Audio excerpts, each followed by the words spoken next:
in the back. I miss it now. It was really interesting. Still, I'm not going to get depressed. You have to look to the future. To have something like that under your belt can be quite useful. You never know when you might be called on to repeat the experience. It wasn't in the line of duty. I wasn't a policewoman or someone who takes violence in their stride. It was with a harpoon gun, actually. And it definitely wasn't an accident. My decision to kill was arrived at only after a visible tussle with my conscience. I had to make it plain that once I'd pulled the trigger, things were never going to be the same again. This was a woman at the crossroads. It wasn't crossroads, of course. They don't shoot people in crossroads. At any rate, not with harpoon guns. If anybody did get shot, it would be with a weapon more suited to the motel ambiance. I have been in crossroads, though, actually. I was in an episode involving a forked lunch. At least I was told it was a forked lunch. The script said it was a finger buffet. I said to the floor manager, I said, Rex, are you on cans? Because I'd like some direction on this point. Are we toying or are we tucking in? He said, forget it, we're losing the food anyway. I was playing Woman in a Musquash Coat, a guest at the wedding reception. I was scheduled just to be in that one episode. However, in my performance, I tried to suggest I'd taken a fancy to the hotel, in the hope that I'd catch the director's eye and he'd have me stay on after the forked lunch for the following episode, which involved a full-blown weekend. So I acted an interest in the soft furnishings, running my finger over the formica and admiring the carpet on the walls. Only Rex came over to me to say they'd put me in a musquash coat to suggest I was a sophisticated woman. Could I try and look as if I was more at home in a 3-star motel? I wasn't at home in that sort of motel, I can tell you. Said to the man I'd been put next to, who I took to be my husband. I said, curtains in orange nylon and no placemats. Not even a veneer of civilization. He said, don't talk to me about orange nylon. I was on a jury once that sentenced Richard Attenborough to death. We'd been told to indulge in simulated cocktail chit-chat, so we weren't being unprofessional, talking. That is something I pride myself on, actually. I'm professional to my fingertips. Whatever it is I'm doing, even if it's just a walk-on, I must get involved, right up to the hilt. I can't help it. People who know me tell me I'm a very serious person. Only it's funny. I never get to do serious parts. The parts I get offered tend to be fun-loving girls who take life as it comes and aren't afraid of a good time should the opportunity arise type thing. I'd call them vivacious, if that didn't carry overtones of the outdoor life. In a nutshell, I play the kind of girl who's very much at home in a bar stool and who seldom has to light her own cigarette, which couldn't be more different from me, because for a start I'm not a smoker. I can smoke if a part requires it. I'm a professional. You need as many strings to your bow as you can in this game. But having said that, I'm not a natural smoker. And what's more, I surprise my friends by not being much of a party-goer either. Rather curl up with a book, quite frankly. However, this particular party, I'd made an exception. Thing was, I'd met this ex-graphic designer who was quitting the rat race and going off to Zimbabwe. He was having a little farewell do in the flat of an air hostess friend of his in Mitcham. Would I go? I thought, well, it's not every day you get somebody going off to Zimbabwe, so I said yes. And I'm glad I did, because that's how I got the audition. Now, my hobby is people. I collect people. So when I saw this interesting-looking man in the corner, next thing is I find myself talking to him. I said, you look an interesting person. I'm interested in interesting people. Hello? He said, hello. I said, what do you do? He said, I'm in films. I said, oh, that's interesting. Anything in the pipeline? He said, as a matter of fact, yes. And he starts telling me about this project he's involved in, making videos for the overseas market, targeted chiefly on West Germany. I said, you the producer? He said, no, but I'm on the production side. The name's Spud. I said, Spud. That's an interesting name. Mine's Leslie. He said, as it happens, Leslie, we've got a problem at the moment. Our main girls had to drop out because her back's packed in. Are you an actress? I said, well, Spud, it's interesting you should ask, because as a matter of fact, I am. He said, will you excuse me one moment, Leslie? I said, why, Spud, where are you going? He said, I'm going to go away and make one phone call. It transpires the director's seeing possible replacements the very next day at an address in West London. Spud said, it's interesting because I'm based in Ealing. I said, isn't that West London? He said, it is. Where's your stamping ground? I said, Bromley, for my sins. He said, that's a farish cry. Why not bed down at my place? I said, thank you, kind sir, but I didn't fall off the Christmas tree yesterday. He said, Leslie, I've got a son studying hotel management and a daughter with one kidney. Besides, I've got my sister-in-law staying. She's come up for the Ideal Home exhibition. Penny began to drop when I saw the tattoo. My experience of tattoos is that they're generally confined to the lower echelons, and when I saw his vest, it had electrician written all over it. Never even saw the sister-in-law. Still traipsing round Olympia, probably.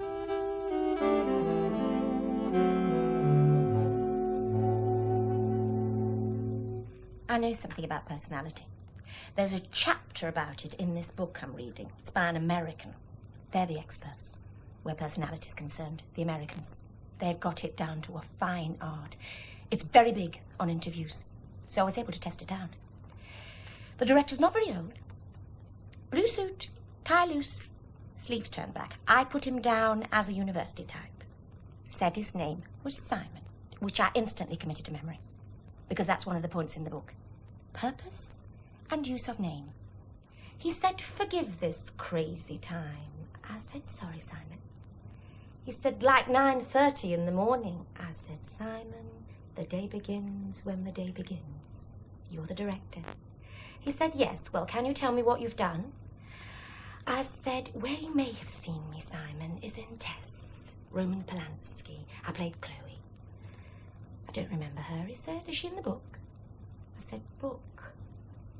This is Tess, Simon, Roman Polanski.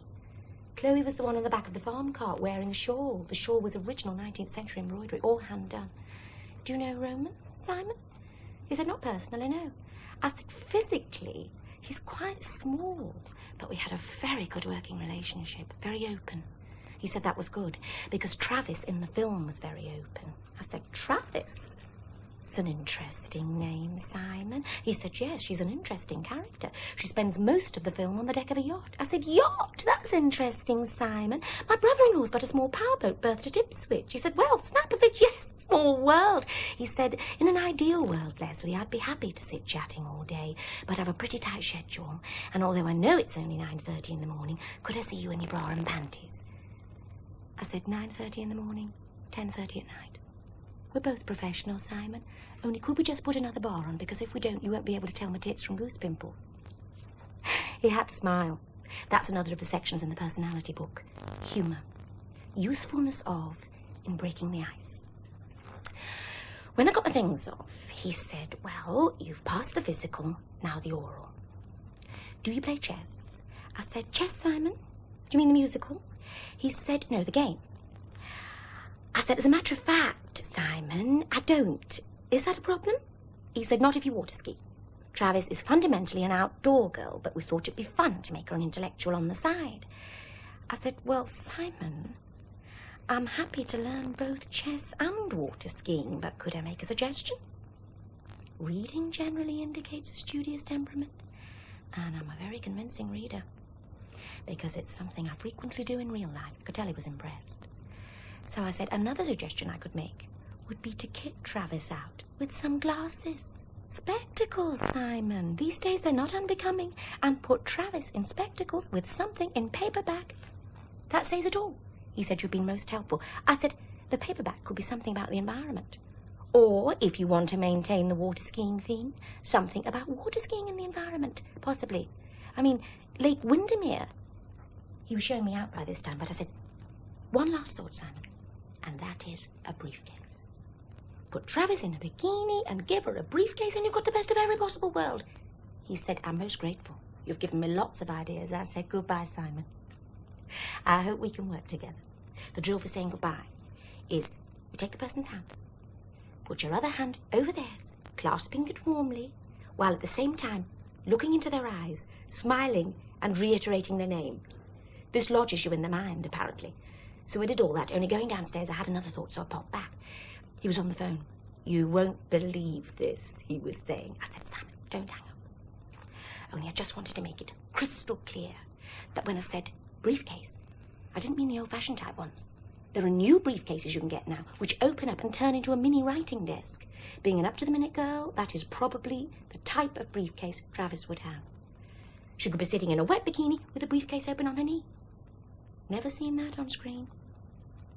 So to be some kind of first. Ciao, Simon. Take care. That was last Friday. The book's got charts where you can check your interview score. Mine was 75. Very good to excellent. Actually, I'm surprised they haven't telephoned.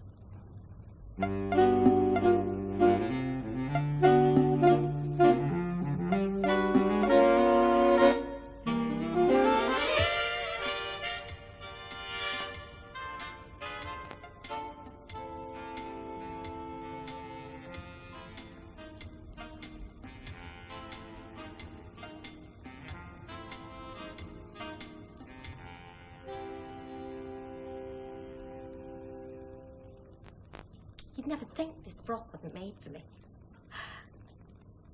I said to Scott, whose wardrobe, she must be my double. He said, no, you're hers, the stupid cow. Talk about last minute, though. 11 o'clock Tuesday night, I'm just wondering about having a run round with the dustette. 6 o'clock the next morning, I'm sitting in Leon Solent in makeup. When the phone went telling me I'd got the part, I assumed it was Simon. So I said, hello, Simon. He said, try Nigel. I said, well, Nigel, can you tell Simon I've not let the grass grow under my feet? I now play a rudimentary game of chess. He said, I don't care if you play a championship game of ice hockey, just don't get pregnant. It transpires that the girl they'd slated to do the part had been living with a racing driver and, of course, the inevitable happened. Kiddie on the way. So my name was next out of the hat. I said to Scott, I know why. It's because they knew I had ideas about the part. He said it's because they knew you had a 38-inch bust. His mother's confined to a wheelchair. He's got a lot on his plate. Anyway, I'm ready. I've been ready since yesterday morning. It was long enough before anyone came near. Had a bacon sandwich, which Scott went and fetched for me while I was under the dryer. I said, wasn't there a croissant? He said, in Leon Solent. I said, on Tess, there were croissants. On Tess, there was filled to coffee. There was also some liaison. I wanted to talk to somebody about the part. Tony Scott said they were all out in a speedboat doing mute shots of the coastline. On Tess, you were never sitting about. Roman anticipated every eventuality. We were filming in the middle of the forest once, and the toilet arrangements were immaculate.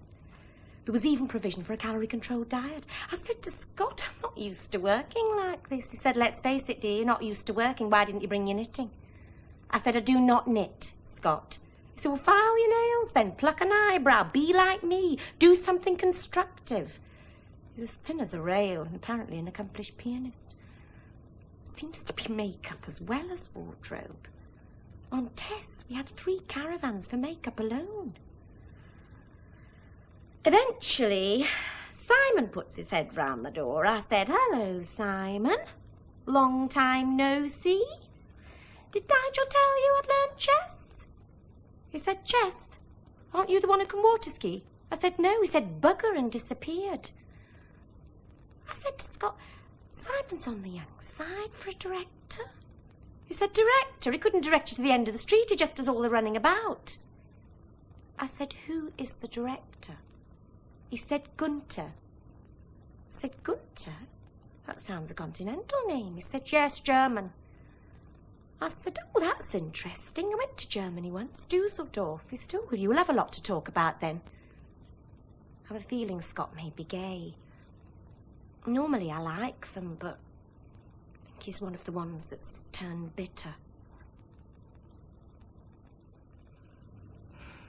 I was still waiting to be used in the afternoon, which is when they did the water skiing. Some girl from the local sub-aqua did it. She works part-time in the Quayside restaurant where they all ate last night, apparently. I met her when she came in for makeup. Pleasant enough, but didn't look a bit like me. I'm quite petite, only she was on the large side. And whereas my hair is auburn, hers was definitely ginger. I didn't say anything to her at the time, but I thought, she's supposed to be me. They're going to be into big continuity problems. So I thought I'd go in quest of the director and say. There was nobody about on the yacht, just a man who was dusting the camera. He said not to worry. The shot was POV water skis. We'd only be seeing her elbow. I said, would that work? He said, yes, you know cinema, the magic of. Mind you, he said, if it was up to him personally, he'd rather see my elbow than hers any day. His name was Terry. What was mine? I said, it's a relief to find someone civil. He said, it's the usual story, Leslie. Art comes in the door, manners go out the window. Why was making a film like being a mushroom? I said, why, Terry? He said, because they keep you in the dark, and every now and again someone comes in and throws a bucket of shit over you. He laughed. I said, that's interesting, only Terry, they don't grow mushrooms like that now. It's all industrialised. He said, you sound a cultured person. What say we spend an evening exploring the delights of Leon Solent? His room's nicer than mine. Bathroom's got a hairdryer.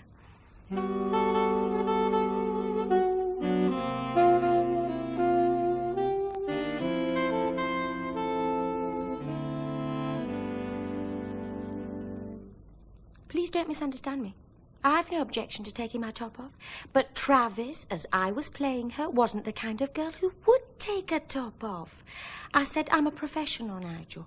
Credit me with a little experience. It isn't Travis. I'd been sitting on the deck of the yacht all day as background, while these two older men had what I presumed was a business discussion. One of them, who was covered in hair and had a real weight problem, was my boyfriend, apparently. You knew he was my boyfriend because at an earlier juncture you'd seen him hit me across the face. Travis is supposed to be a good time girl, though you never actually see me having a good time, just sat on a freezing cold deck, plastering on the suntan lotion. I said to Nigel, I don't know whether the cameraman spotted it, but would I be sunbathing? There's no sun. Nigel said, no sun is favourite. Nigel's first assistant. Here, there and everywhere. Gunter never speaks. Not to me, anyway. Just stands behind the camera with a little cap on. Not a patch on Roman. Roman had a smile for everybody. Anyway, I'm sitting there as background, and I say to Nigel, Nigel, am I right in thinking I'm a denizen of the cocktail belt? He said, why? A bit guardedly. I said, because to me, that implies a cigarette holder. And I produced quite a modest one I happened to have brought with me. He went and spoke to Gunter, only Gunter ruled there was to be no smoking. I said, on the grounds of health. Nigel said no, on the grounds of making continuity a bugger. I'd also brought a paperback with me, just to make it easier for props, which seemed to be Scott again.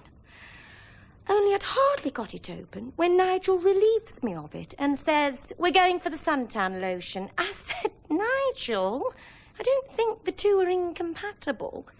I mean, I can apply suntan lotion and read at the same time. That is what professionalism means. He checked with Gunter again, came back and said, forget the book. Suntan lotion is favourite. I said, can I ask you something else? He said, go on. I said, what is my boyfriend discussing? He said, business. I said, Nigel, would I be right in thinking it's a drugs deal? He said, does it matter? I said, it matters to me. It matters to Travis. It helps my character. He said, what would help your character is if you took your bikini top off. I said, Nigel, would Travis do that? We know she plays chess. She also reads. Is Travis the type to go topless? He said, listen, who do you think you're playing? Emily Bronte. Gunter wants to see your knockers. I didn't even look at him. I just took my top off without a word and applied suntan lotion with all the contempt I could muster. They did a shot. And then Nigel came over and said, Gunter liked that. And if I could give him a whisker more sensuality, it might be worth a close-up. So, we did it again. Then Nigel came over and said, Gunter liked what I was giving him, only in the next shot would a slip out of my bikini bottom. I said, Nigel, trust me, Travis would not do that. Talks to Gunter, comes back. Gunter agrees with me. The real Travis wouldn't. But by displaying herself naked before her boyfriend's business associate, she's showing her contempt for his whole way of life. I said, Nigel, at last Gunter's giving me something I can relate to. He said, right, let's shoot it, elbow the bikini bottom. We wrapped about 6. That's film parlance for packed up. I said to Nigel, did I give Gunter what he wanted? Was he happy? He said, Leslie, Gunter is an artist. He's never happy. But as he said to me this afternoon, at last we're cooking with gas. I said, does that mean it's good? He said, yes. I said, oh, I prefer electricity.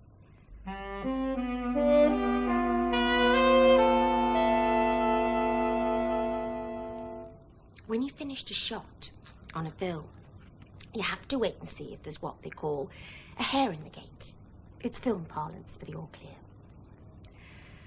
Thank God there wasn't, because I wouldn't have been able to do it again.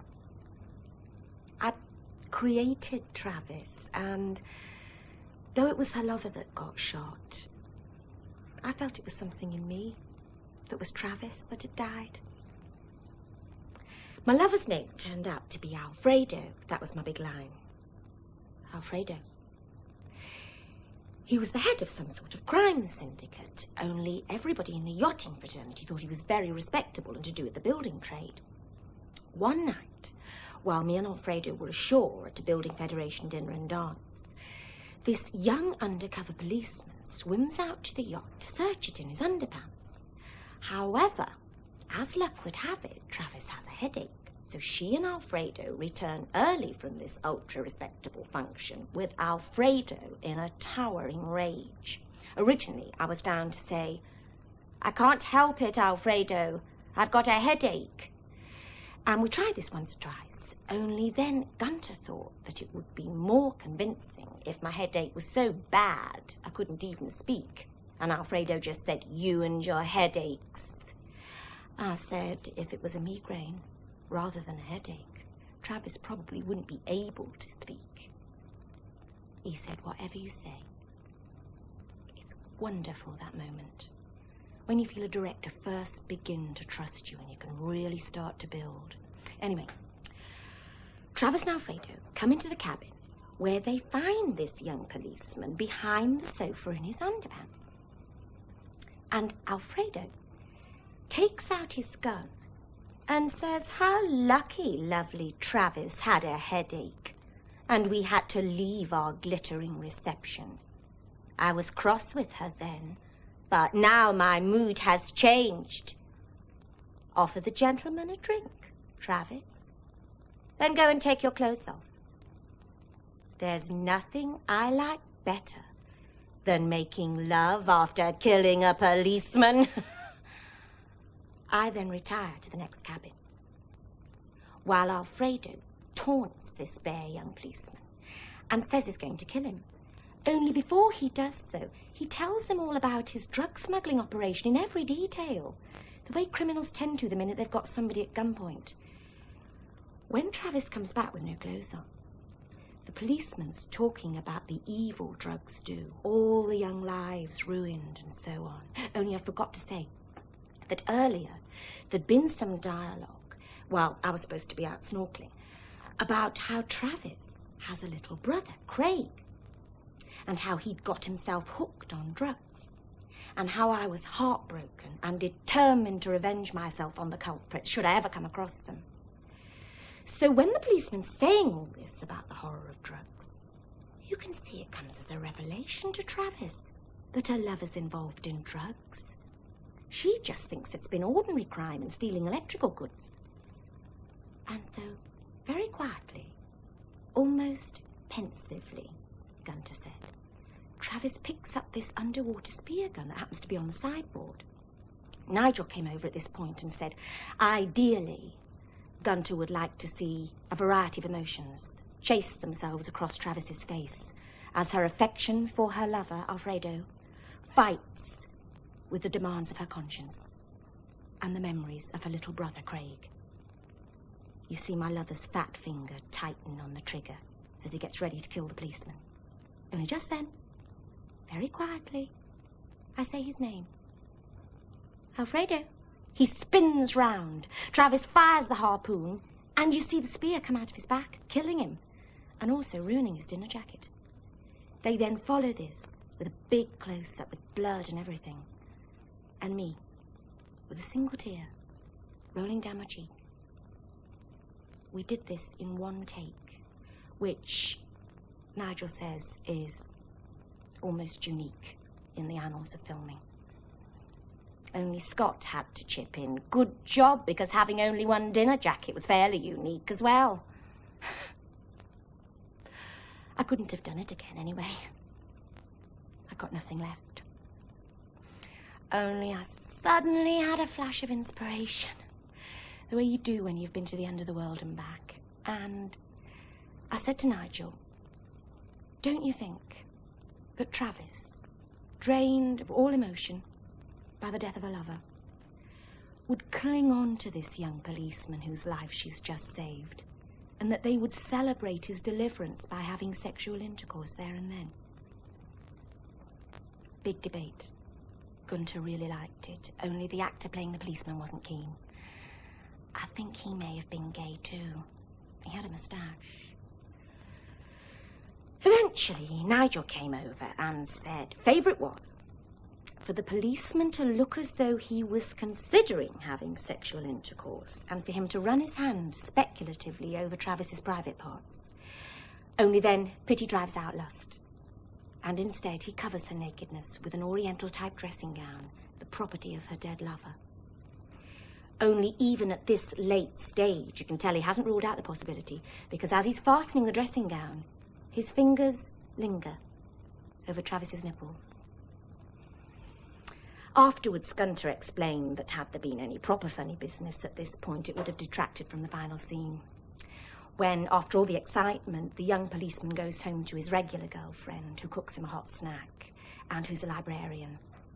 The message being that sexual intercourse is much better with somebody you're in love with, even if they are a bit homely and they work in the county library, rather than somebody like Travis who's just out for a good time. As Gunter said that night, it's a very moral film. Tragedy is, people won't see it. I said, it's interesting, but I saw it like that right from the start. When we were in bed, I said, if only we could have done this before. Gunter said, Leslie, I make it a rule never to lay a finger on an actress until the whole thing's in the can. I said, Gunter, there's no need to explain. We're both professionals. Only Gunter, I said, can I ask you one question? Was I Travis? Were you pleased with my performance? He said, Leslie, if someone's a bad actress, I can't sleep with her. So don't ask me if I was pleased with your performance. This is the proof. He's a real artist, Gunter. When I woke up in the morning, he'd gone. I wandered down for some coffee, but there was no one from the unit about. I wanted to say goodbye to everybody, but they were all out doing establishing shots of the marina. So I bought a postcard with a sinking ship on it and put, "Goodbye, gang. See you at the premiere," and left it at the desk. When I was leaving with my bags, Scott was loading up the laundry. I said, "Ciao, Scott. Been a pleasure working with you." He said, "You win some, you lose some." I said, "Now it's back to real life." He said, "Some of us never left it." Funny the way the clothes are always too small.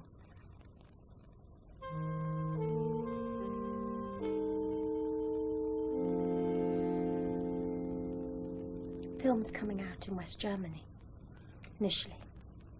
Then Turkey, possibly. Gunther says it'll make me quite famous. Well, I'm a professional. I shall have to live with that. Only I'm not just going to sit here waiting for the phone to ring. No fear.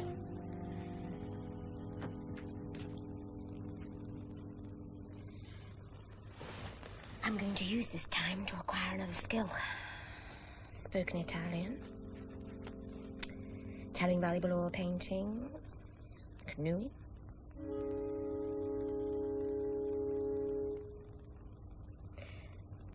You see, the more you have to offer as a person, the better you are as an actress. Acting's really just giving.